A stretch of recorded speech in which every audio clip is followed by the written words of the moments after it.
Hey Shar, this is Amanda. So in this first video, I just want to show you a couple of things about how to navigate the page and some preferences to get you set up to where you need to be. So first, we're going to go up to Vectorworks Preferences, and there's two things I want to show you here. The first of which is that with my computer at least, the graphics, if they're on best performance, can get shaky or don't work, or it can cause my computer to crash if it gets to be a little too much. And if you have any of those problems, you can just change it to good performance and compatibility, and it helps so much. The second thing I want to show you is autosave. This is an incredible feature that, will just make sure to autosave your work, and it has saved so much paperwork for me. So if you want to change the time from the automatically set time, go for it, or if not, just tuck it in the back of your mind for later. Okay, so now that we've done that, let's go up to page setup. And we're going to change it so that we have it as the Arch D. The Arch D is what we use in the printer. So the first thing we want to do is we want to make sure that it's on HP Design Jet. And then we want to change the paper size so that it is Arch D borderless. And then I usually like having mine in landscape.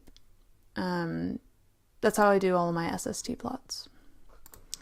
Okay, so now that we've done printer setup, we should be good. One horizontal, one vertical, and okay. Great, so now we have our entire page that will fit into the printer. So by now you've probably noticed a couple of things on the side. These are called palettes. And let's take a look at what each of these do. So the first palette we have is snapping. What that does is it just determines what objects snap to. So that can either be to the grid that is on the page over here, or it can be to other objects. The second thing is attributes. That controls what color things are, how opaque they are. You can control line thickness from over here.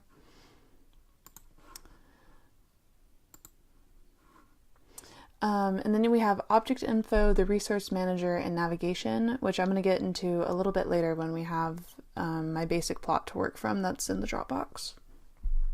And then the last two are basic and tool sets. This one is the basic palette, and that is the toolset palette. The basic palette is kind of your little toolbox of how to create. Another cool thing about Vectorworks is that you have different workspaces. So like right now we're working in Spotlight, which makes sense for lighting. And it's usually the easiest thing to work in for lighting, whereas Jackson, I think he works in Architect or Fundamentals. And if you ever want to change your workspace, like with each workspace there are certain keyboard shortcuts that you have, you can always create your own workspace like I've done, and you can edit those shortcuts.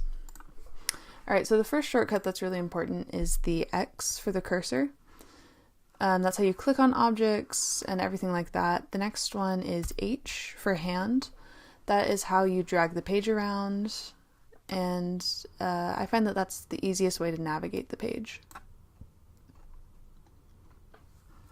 Then you have the flyover tool, which is F, and that gets you into 3D. If you ever want to get out of this, you can just go back to top plan. Alright, so then from there's a couple of other keyboard shortcuts that are really nice. One is text, so we could type in anything here that we wanted to, really. And then I find that the easiest way to get out of this is hitting escape and then X. So we're back into the cursor. And then you can either click highlight over it, or you could just click on it, and I'm going to delete it. Okay, so then the next one is 2, which is a line.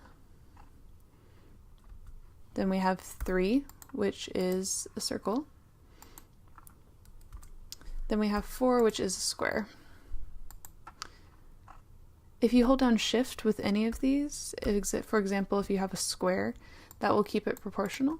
Or if you have a line, which again is 2, it will keep the line straight.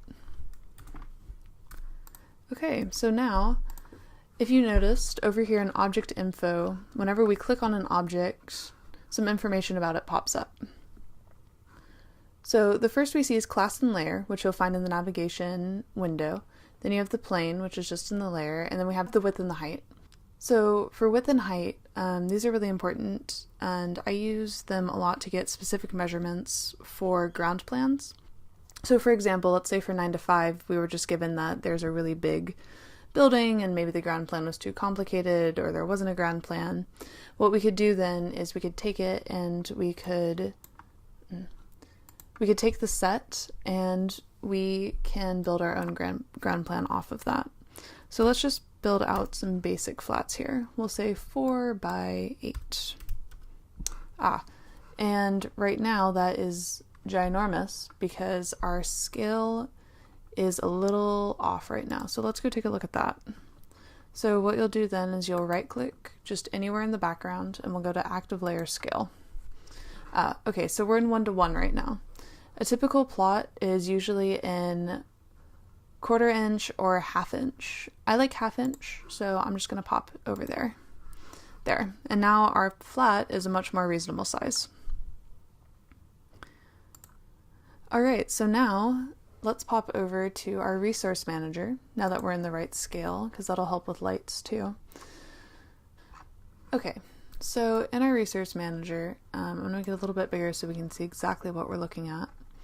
We're going to go down until we find objects, lighting instruments, and that will have all your typical brands. You might have to download this as a resource manager pack, but I think it should already be downloaded when you downloaded stuff the first time.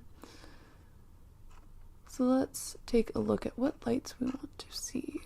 Let's find ETC LED. Oh, ETC source 4. Great. Okay, so now let's go to ETC source 4, just so we have them. And let's pick out a source 4 junior. Okay, so we have a couple of options here. Let's just do a source 4 junior zoom. It's downloading. Great, so now that we have this pack downloaded, I'm going to double click on the instrument. Then I can drag it over here and set it down on our plot. And if you notice, there's a lot more object info for this. So this is where you can type in purpose or position, unit number, color, dimmer, any of that information, and you can rotate the light. So let's just change that so it's 90 degrees. So there you go. And also in the resource manager, you can find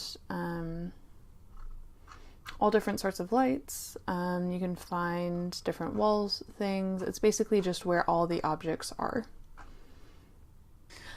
All right, cool. So that's it for the first video. I will see you in the next one.